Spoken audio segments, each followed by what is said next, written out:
We have the full video, the body cam footage of Derek Chauvin for 8 minutes before the knee on George Floyd's neck. You guys see that?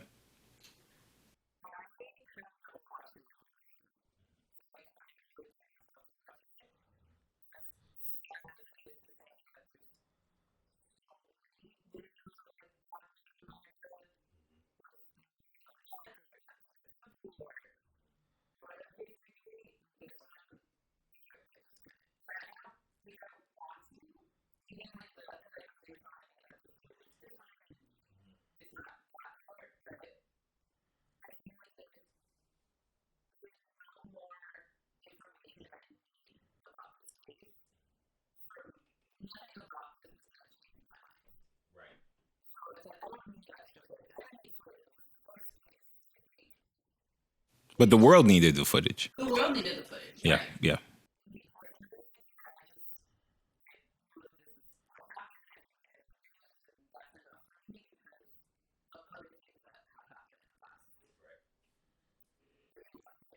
I watched it. Did you, Rashawn? I did watch it. Yeah. How does it make you feel? Not good. I wish I hadn't watched it, but I felt that way about the first video, about countless videos. Black men shouldn't be dying. That's really my sentence on the topic. That's okay. Yeah. The way I see it is, I think that first of all, the video came out and it's not very popular. Like the original. Yeah, it's not very popular. All four. What do they call it when they autopsies? All four autopsies were very public.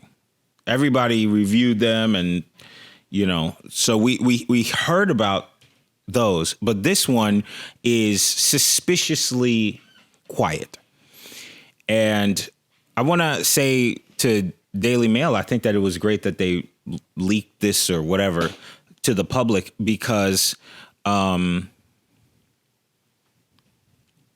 way I see it is, I think there's going to be another wave of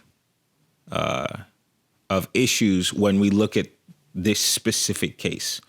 And I say that because I've written on Facebook, when this whole thing was happening, that the place that we always lose is in the courts. That's where we always lose. There's always a form of justification for what happens in these situations. And I understand that we live in a country where you are innocent until proven guilty. And I don't want to say that that needs to go away. There needs to always be a sense of context to what we're watching. Now, Derek Chauvin putting his knee on George Floyd's neck is disgusting. But now I see, okay, there's these three other guys. Or is it two? No, it's two other guys. The other cops. The other cops. And when you watch the footage, it puts a lot into context as to what happened. So the way I see it, I see the two other police officers. Chris, do you know if it was three or two? I thought it was only two. Okay, I think it's two others. I don't see how they can be prosecuted. I don't see how they're gonna do any time after watching that footage. I also I understand the passive aggressiveness that was reported from George Floyd. It's perhaps he was on something. They said that he had fentanyl in his system. These things make sense when you watch the video, that he wasn't necessarily like completely sober, or I don't know what to say, of mind and presence. Like, he wasn't totally there. And then, my main question was, it was reported when we saw the first video that the knee on his neck happened after he was already in the car. So I'm like, how did he get from the car to the ground? We have that answer now. He was in the car, kicked himself out, said he wanted to lay on the ground because he was claustrophobic. So I think that what's going to happen now is we have an overcharge of Derek Chauvin being placed as a murderer at first. Now his lawyers have a lot to work with to say, hey, this guy George Floyd appeared that he was, passive aggressive with his response to, when we told him to do something. He didn't outright violently say he wasn't going to do it, but he didn't do it. Number two, he said that he couldn't breathe well before the knee while he was in the car. They have all these things to play with. So the result is probably going to be Derek Chauvin will be prosecuted for the act of putting his knee on George Floyd's neck for 9 minutes. But it won't be murder. It won't be what he was charged with.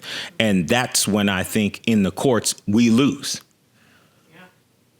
I think everybody's expecting this guy is going to be under the jail forever, and he's not.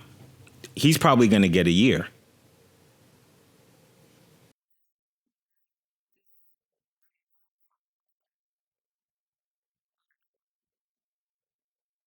They're saying it was leaked. Well, it was footage of footage. You saw that, right? It was footage of a computer screen. So it seemed like somebody was like, oh my gosh, I have this. Let me record it. So this is what I mean when I say we should look into the fine print of things, because from here on out, there is potential for this to happen over and over and over and over and over again against our people, and we won't have the tools to fight for ourselves. So I think whoever leaked that, I want to thank them, because now we have this information where from here on out, we can use this and learn from this so that we can avoid this forever.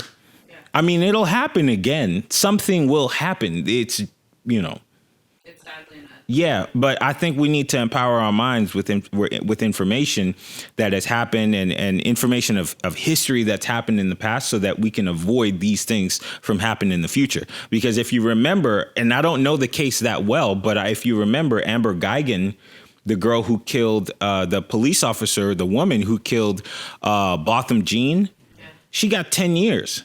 Remember everybody saying 10 years? What? For murder?